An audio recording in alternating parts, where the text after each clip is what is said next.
नमस्कार दोस्तों, मैं रत्नेश्वर स्टडी 91 में आप सभी का स्वागत करता हूं। और कैसे हैं आप सभी? उम्मीद करता हूं आप सभी स्वस्थ होंगे, जहां भी होंगे मस्त होंगे।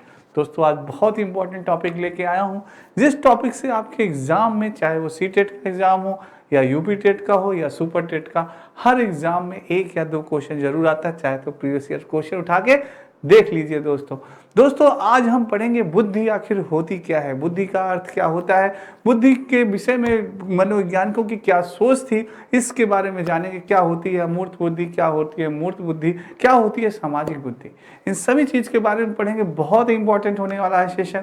एक बार वीडियो को लाइक और शेयर जरूर करिएगा, आपको बहुत मजा आने वाला है आज के सेशन में। दोस्तों मेरे सभी बच्चों को राधे राधे, जय श्री कृष्ण, जय श्री राम। आइए स्टार्ट करते हैं अपना सेशन।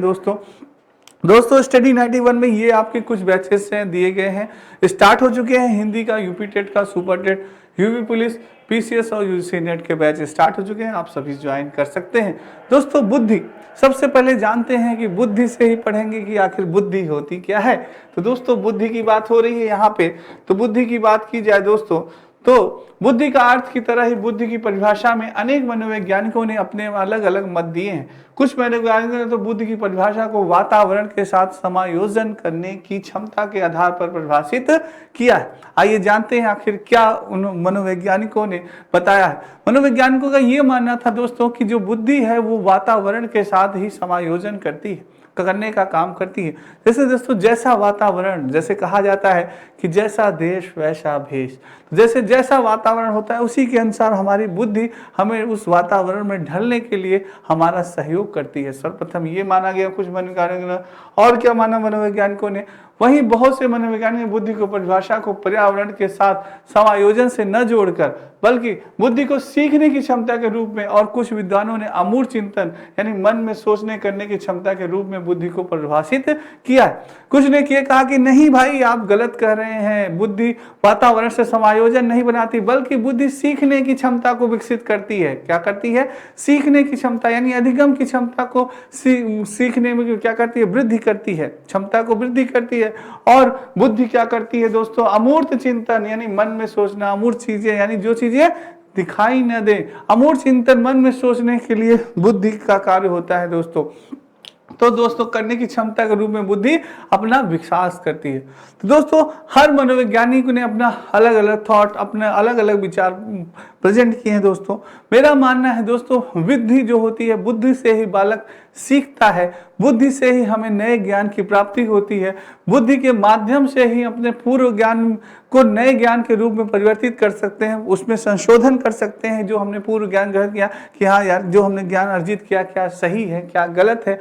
और बुद्धि के माध्यम से ही समस्या का हम समाधान कर सकते हैं उस भगवान के द्वारा, उस ईश्वर के द्वारा। दोस्तों अगर माना जाए तो हमारे पास उस ईश्वर ने जो सबसे बड़ा गिफ्ट, जो सबसे बड़ा तोहफा हमें दिया है वो क्या है? बुद्धि। इस बुद्धि से द्वारा दोस्तों हम किसी भी बड़े बड़े समस्या का समाधान करते हैं, किसी बड़ी समस्या का समाधान कर सकते हैं। बड़े दोस्तों कोई भी समस्या हो उसका हल हम ढूंढ सकते हैं इस बुद्धि के माध्यम से ही। बस दोस्तों आपको थोड़ा सा मनन करना है, थोड़ा सा चिंतन करना है और अपने इस बुद्धि पे क्या देना है? थोड़ा सा बल देना है। हर समस्या का समाधान है दोस्तों इस पृथ्वी पे, बस उसे हमें ढूंढना है। उसे हमें क्या करना है? ढूंढना है और उसका हल करना है दोस्तों। अगर किसी समस्या का समाधान न मिले तो बाकी चीजें दोस्तों उस ईश्वर पे छोड़ देना है। ठीक है, ये चीज करिएगा। तो दोस्तों ये है। आइए वेस्लर के अनुसार बुद्धि की परिभाषा, वेस्लर ने क्या दी दोस्तों? बुद्धि की परिभाषा वेस्लर ने कहा बुद्धि एक समुच्चय या सार्वजनिक क्षमता है जिसके सहारे व्यक्ति उद्देश्यपूर्ण क्रिया करता है, यानी अपने उद्देश्य की प्राप्ति के लिए, अपने लक्ष्य की प्राप्ति, उद्देश्य और लक्ष्य की प्राप्ति के लिए, यानी अपने एम की प्राप्ति के लिए दोस्तों क्या है? वेस्लर ने कहा कि बुद्धि है दोस्तों। बुद्धि का कार्य ही है अपने लक्ष्य को प्राप्त करना, अपने उद्देश्य को प्राप्त करना और विवेकशील चिंतन करना। क्या करना? चिंतन करना। थॉट्स जो सोचते हैं चीजें दोस्तों, हम किससे सोचते हैं? बुद्धि से ही सोचते हैं, अपने बुद्धि के द्वारा ही हम चिंतन करते हैं और वातावरण के साथ प्रभावकारी ढंग से क्या करते हैं? समायोजन करते हैं दोस्तों। प्रभावी ढंग से जो समायोजन वातावरण के साथ बनाते हैं उसमें हमारा सहयोग सबसे ज्यादा किसका होता है? हमारी बुद्धि का ही होता है दोस्तों। कि किस प्रकार से हमें वातावरण में रहना है, किस प्रकार से लोगों से बोलना है, किस प्रकार से यहाँ पे हमें खाना है पीना है, इसका सहयोग कौन करता है? हमारी बुद्धि बताती है दोस्तों हमें। दोस्तों जैसे हम गांव में जाते हैं तो किस प्रकार से हमें गांव के लोगों से बात करनी है, किस प्रकार से गांव के लोगों के साथ हमें उठना है, बैठना है, कौन सा भोजन करना है, कौन सा भोजन वहाँ उपलब्ध है, तो वो चीज़ें हमें कौन बताता है, हमारी बुद्धि बताती है। तो वही चीज़ है दोस्तों, यही बताया आपने वेस्लर जी ने। नेक्स्ट है दोस्तों, बुद्धि का सरल शब्दों में अर्थ है कि किसी भी कार्य स्थिति में उपलब्ध सभी विकल्पों में से सबसे ज्यादा बेहतर और अनुकूलित विकल्प का चुनाव करके अपने लक्ष्य को हासिल करना। बहुत अच्छी बात है, क्या बात लिखी है दोस्तों, बहुत अच्छी बात है। और बहुत शुद्ध रूप में अगर एक लाइन में परिभाषा अगर कही जाए बुद्धि का, तो आप बता सकते हैं कि सरल शब्दों में कही जाए कि किसी भी कार्य की स्थिति में उपलब्ध सभी विकल्पों में से कोई भी दोस्तों आपको कार्य करना है, उसमें आपको 3-4 विकल्प दिए गए, उसमें से सही विकल्प का चुनाव करना, बेहतर और सही विकल्प का चुनाव करना ही बुद्धि का कार्य होता है दोस्तों। कि हमारे लिए दोस्तों आपके जैसे कई रास्ते हैं दोस्तों, कई रास्ते हैं, गलत रास्ते भी होते हैं, सही रास्ते भी होते हैं, आपको लक्ष्य प्राप्त करने के भी कई रास्ते होते हैं। उनमें से आपको कौन सा रास्ता चुनना है यही बताती है आपकी बुद्धि कि हाँ ये सही रास्ता है, ये रास्ता आपको अपने लक्ष्य तक ले जाएगा, ये रास्ता आपको लक्ष्य से भटकाएगा। तो ये चीजें दोस्तों, इसका निर्णय क्या करती है, आपकी बुद्धि करती है। तो दोस्तों सबसे सही विकल्प चुनना ही क्या कार्य है, हमारी बुद्धि का कार्य है। बहुत ही सही बात कही इन्होंने, बिल्कुल सही। नेक्स्ट है दोस्तों, बुद्धि वह मानसिक शक्ति है जो वस्तुओं एवं तथ्यों को समझने, उनमें आपस में संबंध खोजने तथा तर्कपूर्ण ज्ञान प्राप्त करने में उपयोगी होती है। और यह भावना अंतः प्रज्ञा से अलग होती है। क्या होती है यह भावना? अंतः प्रज्ञा से अलग होती है।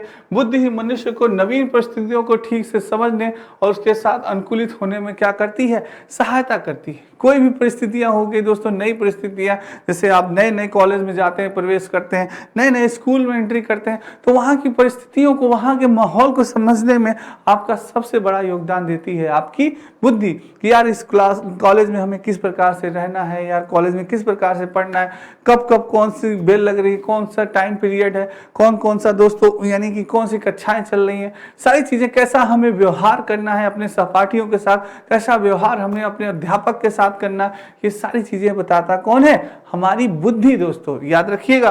तो ये चीज है, बहुत अच्छी बात कही गई।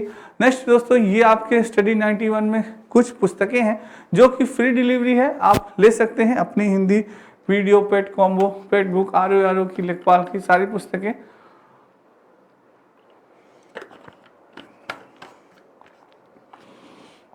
बहुत इंपॉर्टेंट है दोस्तों सारी पुस्तकें। चलिए नेक्स्ट, रॉबिन्स के अनुसार बात की जाए दोस्तों, तो बुद्धि से तात्पर्य है संज्ञानात्मक व्यवहारों के संपूर्ण वर्ग से होता है। बुद्धि का तात्पर्य क्या होता है? कि जो संज्ञानात्मक हम व्यवहार करते हैं दोस्तों, रॉबिन्स ने कहा यही हमारी बुद्धि है। क्या है? यही हमारी बुद्धि है। जो व्यक्ति में सूझबूझ द्वारा समस्या का समाधान करने की क्षमता, नई परिस्थितियों के साथ समायोजन करने की क्षमता, और अमूर्त रूप से सोचने की क्षमता और अनुभव से लाभ उठाने की क्षमता को दिखलाता है, वही क्या है? बुद्धि है। किसके अनुसार? रॉबिन्स के अनुसार। रॉबिन्स ने कहा कि जैसे ही हमारे पास समस्या आती है, इस बुद्धि के पास आइडिया आने लगते हैं, विचार आने लगते हैं, और एक महान आत्मा की याद आ रही होगी आपको कि जैसे ही आपके पास समस्या आती है तो तुरंत आइडिया, विचार, सूझ एवं अंतर्दृष्टि का सिद्धांत दिया था उस महान आत्मा का। क्या नाम था? कोहलर नाम था दोस्तों। क्या नाम था? कोहलर नाम था उस महान आत्मा का। और उस महान आत्मा ने प्रयोग किस पे किया था? वनमानुष पे प्रयोग किया था। किस पे प्रयोग किया था? वनमानुष पे प्रयोग किया था। और उस वनमानुष का क्या नाम था? कमेंट बॉक्स में कमेंट करके बताएं। मेरे सारे शेर, सारे बच्चे मेरे जानते हैं दोस्तों, जरूर कोहलर पढ़ा होगा आपने। तो सूझ और अंतर्दृष्टि का सिद्धांत, सूझबूझ द्वारा समस्या का समाधान करने की क्षमता की वृद्धि होती है किससे? हमारी बुद्धि से। तो वही बात कही आपके रॉबिन्स जी ने भी दोस्तों कि सोचने की क्षमता और अनुभव को लाभ उठाने की क्षमता। दोस्तों अनुभव से जो हम लाभ उठाते हैं उसमें दोस्तों सबसे बड़ा महत्वपूर्ण योगदान किसका होता है? हमारी बुद्धि का ही होता है दोस्तों। ठीक है, आइए दोस्तों वीडियो को ज्यादा शेयर करते रहिएगा मेरे शेरों, एक बार लाइक जरूर करते रहिएगा अगर मजा आ रहा है आपको क्लास में। अब बुद्धि के पिता दोस्तों, आपसे पूछा जा सकता है कि बुद्धि के पिता कौन माना जाता है, बुद्धि के पिता किसे कहा जाता है? तो याद रखिएगा कि बुद्धि के पिता माने जाते हैं अल्फ्रेड बीने ने। क्योंकि दोस्तों सबसे पहले आधुनिक बुद्धि परीक्षण 1904 में किसने किया था? अल्फ्रेड बीने ने ही किया था। अल्फ्रेड बीने द्वारा दोस्तों आधुनिक बुद्धि परीक्षण 1904 में, कुछ लोगों ने 1857 से 1900 यानी 1904 में अल्फ्रेड बीने ने द्वारा विकसित किया गया था। वह इतिहास के सबसे प्रभावशाली मनोवैज्ञानिकों में से क्या थे? एक थे दोस्तों। यानी अल्फ्रेड बी ने दोस्तों बुद्धि परीक्षण किया, इसलिए उन्हें बुद्धि का पिता भी माना जाता था। दोस्तों आपसे क्वेश्चन पूछा जा सकता है कि बुद्धि का पिता किसे कहा जाता है, तो अल्फ्रेड बी ने को याद रखिएगा, ये भी पॉइंट आपके एग्जाम में आ चुका है, आ भी सकता है दोस्तों। अब बुद्धि का विकास, बुद्धि के विकास कब होता है, कब से प्रारंभ होता है, कब इसका अंत होता है, इसके बारे में याद जानते हैं दोस्तों, बहुत इंपॉर्टेंट है, ये चीजें भी पूछी जा सकती हैं। तो दोस्तों बुद्धि का विकास जन्मजात योग्यता होती है। जो हमारी बुद्धि का विकास होता है वो क्या होता है, जन्मजात ही होता है दोस्तों। जन्म से ही पहले ही दोस्तों हमारी क्या होती है, बुद्धि का विकास होना प्रारंभ हो जाता है। आपने अभिमन्यु की कहानी तो सुनी होगी दोस्तों कि दोस्तों गर्भ में ही रहते हैं तभी वो चक्रव्यूह तोड़ना सीख जाते हैं, तो किसके, बुद्धि का ही प्रयोग के द्वारा। तो वही चीज है दोस्तों। अब बौद्धिक क्षमता का निर्धारण भी गर्भाधान के समय ही हो जाता है। आपके जैसे ही गर्भाधान धारण करते हैं उसी समय आपका हो जाता है। यद्यपि जन्म के साथ ही मानव के मस्तिष्क में बुद्धि की सारी संभावनाएं रहती हैं, लेकिन उनमें लगभग 50% क्षमता ही विकसित हो जाती है, होती है दोस्तों। सारी क्षमताएं आपके अंदर होती हैं, बस 50% ही विकसित हो पाती हैं। 50% जन्म के बाद धीरे धीरे होती है। 50% बौद्धिक क्षमता का विकास वातावरण से भी प्रभावित होता है। तो जो 50% आप ग्रहण करते हैं उस पर डिपेंड होता है आपका वातावरण, आपका परिवेश, आप किस प्रकार से वातावरण है आपका, कैसा आपकी संगति है, तो इस प्रकार से आपने ज्ञान अर्जित किया है वो दोस्तों डिपेंड करता है आपकी बुद्धि पे। ठीक है दोस्तों, 50% आपका वातावरण से।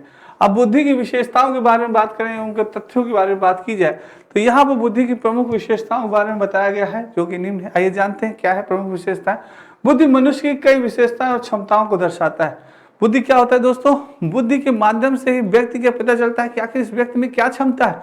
अरे यार इस व्यक्ति में टाइपिंग करने की क्षमता तो बहुत तीव्र है, क्या टाइप करता है यार इतनी स्पीड से, वाह क्या बात है, बहुत, ये तो टाइपिस्ट है बहुत। अरे यार ये तो पेंटर है, इतनी अच्छी पेंटिंग करता है, इतनी अच्छी कला बनाता है, यार इसकी तो पेंटिंग कलात्मक बुद्धि है, बहुत ही अच्छा।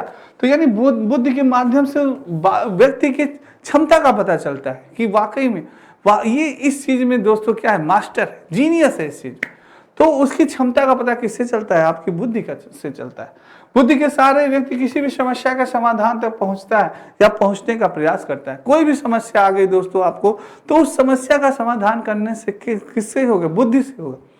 जैसे आप जानते हैं दोस्तों कि problem is the part of life, problem is the part of life, और उसका सलूशन करना अपनी बुद्धि के माध्यम से ही, this is the art of life दोस्तों। तो ये चीज है, समस्या आपको हर समय मिलेगी दोस्तों। जीवन में जैसे ही आपका जन्म हुआ, नाम लेने से ही आपकी समस्या प्रारंभ हो गई, और दोस्तों मृत्यु तक समस्या चलती रहती है। तो दोस्तों समस्या हमारे जीवन का एक पार्ट है, कहते नहीं है कि problem is the part of life. हमारे जीवन की समस्या एक पार्ट है दोस्तों, पर उससे निकलना इस बुद्धि से, this is the art of life. ठीक है दोस्तों, यही चीज है, बहुत इंपॉर्टेंट है, बहुत सही बात कही। नेक्स्ट है दोस्तों, बुद्धि व्यक्ति को वातावरण के समायोजन करने में मदद करती है। बुद्धि के माध्यम से दोस्तों हम वातावरण में समायोजन कर पाते हैं।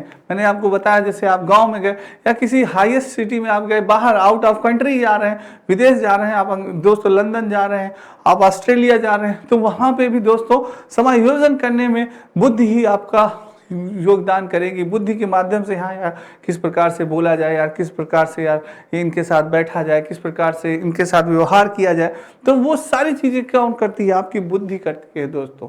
ठीक है, तो वही चीज है दोस्तों, नहीं तो बोलना है आम, बोलेंगे इमली, तो वही चीज है दोस्तों। तो बुद्धि का वहां पे बहुत ही ज्यादा रोल होता है। बुद्धि के सहारे ही व्यक्ति अपने उद्देश्य को पूरा करने के लिए उसके अनुरूप कार्य करता है और निर्णय लेता है। अपने उद्देश्य को, अपने लक्ष्य को प्राप्त करने के अनुरूप बुद्धि ही काम करती है दोस्तों, कि क्या बनना है आपको, जो आपका लक्ष्य है, जो आपका उद्देश्य है, तो उसमें आपकी सहायक कौन होती है, आपकी बुद्धि ही होती है। वही निर्णय लेती है, वही आपकी सहायक होती है कि नहीं मुझे ये करना है, मुझे टीचर बनना है, मुझे आईपीएस बनना है, मुझे आईएएस बनना है, मुझे दोस्तों डॉक्टर बनना है। तो उसको लक्ष्य निर्धारण में आपकी बुद्धि ही क्या होती है, महत्वपूर्ण होती है।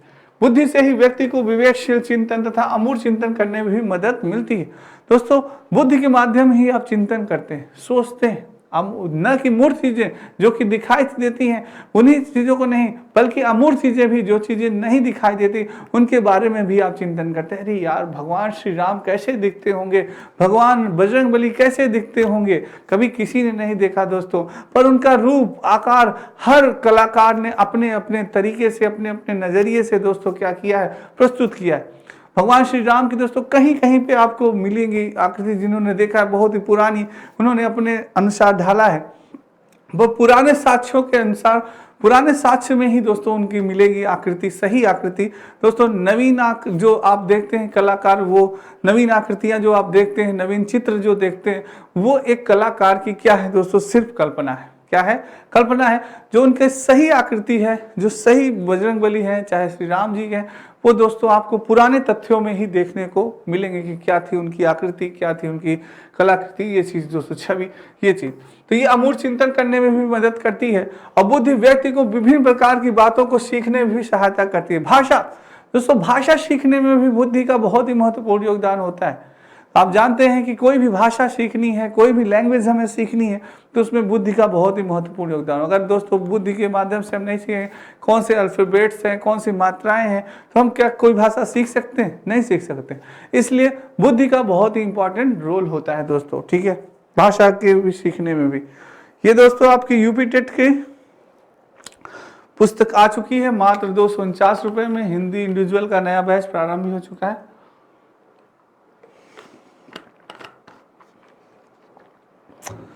आप सभी ज्वाइन कर सकते हैं दोस्तों। नेक्स्ट है दोस्तों, आइए दोस्तों, बुद्धि के प्रकार। दोस्तों कई मनोवैज्ञानिकों ने कई बुद्धि के प्रकार बताए हैं, पर यहां हम चलेंगे थॉर्नडाइक एवं गैरेट के अनुसार।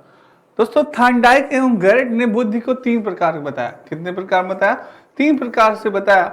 पहला उन्होंने बताया सामाजिक बुद्धि, दूसरा उन्होंने बताया अमूर्त बुद्धि, मूर्त बुद्धि, तीसरा उन्होंने बताया अमूर्त बुद्धि। थॉर्नडाइक और गैरेट का मानना था कि हमारी जो बुद्धि होती है वो यही 3 प्रकार से होती है। एक सामाजिक होती है, एक मूर्त होती है, एक अमूर्त होती है। मूर्त इन द सेंस दोस्तों, जो चीजें दिखाई न दे उसके बारे में, जो चीजें दिखाई देती है उसके बारे में सोचना मूर्त बुद्धि होती है। अमूर्त यानी जो चीजें न दिखाई दे उसके बारे में सोचना अमूर्त बुद्धि होती है। और सामाजिक बुद्धि दोस्तों, जो समाज से जुड़े होते हैं, अंतर्निहित होते हैं समाज से, समाज के बारे में सोचते हैं, अपने से पहले समाज के बारे में सोचते हैं, वो क्या होते हैं? सामाजिक बुद्धि वाले होते हैं। तो दोस्तों इनके बारे में संक्षेप से विस्तार से पढ़ेंगे। आइए आगे चलिए दोस्तों, अमूर्त बुद्धि। सबसे पहले अमूर्त बुद्धि के बारे में बात करें तो थॉर्नडाइक और दोस्तों, थॉर्नडाइक थे और आपके कौन थे? गैरेट। थॉर्नडाइक और गैरेट के अनुसार अमूर्त बुद्धि व्यक्ति की ऐसी बौद्धिक योग्यता होती है जिसकी मदद से गणित, शाब्दिक, सांकेतिक समस्याओं का समाधान किया जा सकता है। क्योंकि अमूर्त बुद्धि का प्रयोग करके हम पढ़ने, लिखने एवं तार्किक प्रश्नों में करते हैं। कवि, साहित्यकार, चित्रकार आदि लोग अमूर्त बुद्धि में ही अपनी कला का प्रदर्शन करते हैं।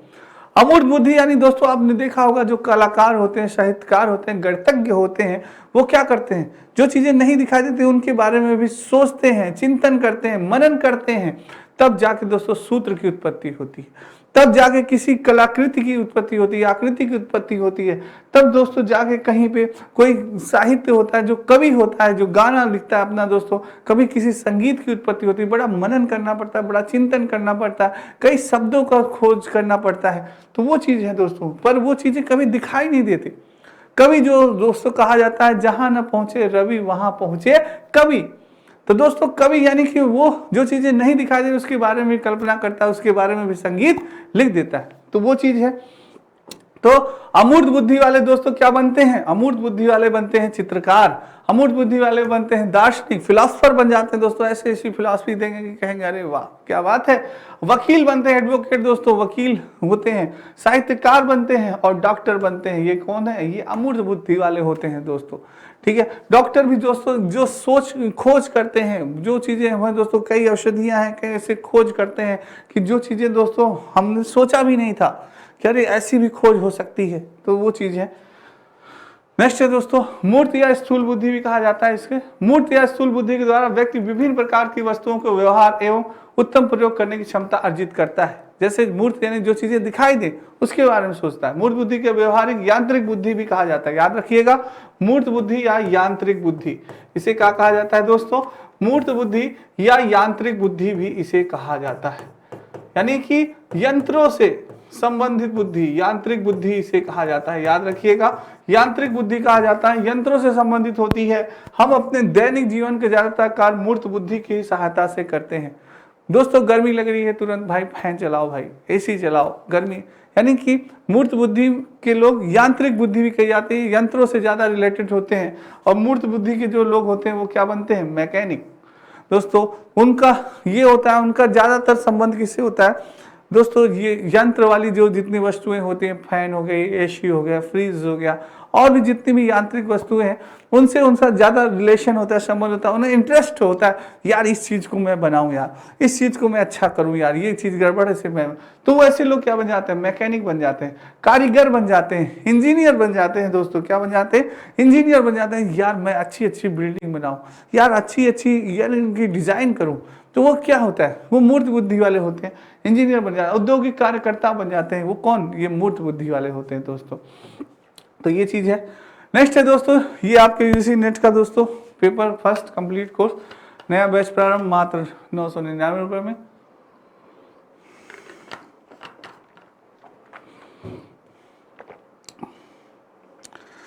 आइए दोस्तों नेक्स्ट चलते हैं।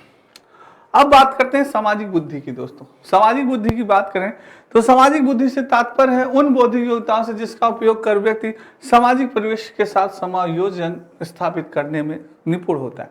दोस्तों सामाजिक बुद्धि से आप समाज में अपना किस प्रकार से अंतर्निहित होते हैं, समाज में किस प्रकार से अपने आप को ढालते हैं, समाज में किस प्रकार से आप अपनी छवि को बनाते हैं, वो सामाजिक बुद्धि के अंतर्गत आता है दोस्तों। और सामाजिक बुद्धि के अंतर्गत जो लोग बनते हैं वो क्या बनते हैं, सामाजिक कार्यकर्ता बनते हैं, कूटनीतिक नेता बनते हैं, लीडर।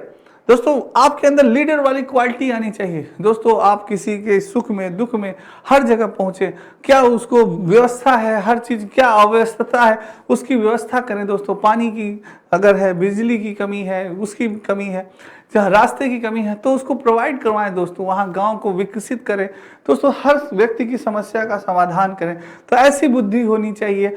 ऐसे लोगों से कैसे आपको बोलना है, लोगों से कैसे आपको उनसे कंटेक्ट होना है, कैसे उनसे साथ अंतर्निहित होना है, ये क्वालिटी होनी चाहिए। कहाँ पे किन शब्दों का प्रयोग करना है, ये क्वालिटी होती है एक नेता की, एक सामाजिक बुद्धि वाले की। दोस्तों जिसके अंदर ये सामाजिक बुद्धि होती है वो एक अच्छा नेता बनता है, एक अच्छा परामर्शदाता बनता है, अच्छे परामर्श देते हैं दोस्तों कि नहीं आपको ऐसे नहीं ऐसा कार्य करना चाहिए। अगर आपका बच्चा बिगड़ा है तो चलिए उसको ऐसे आप समझाएंगे तो अच्छे ढंग से समझेगा, प्यार से उसको समझाइए।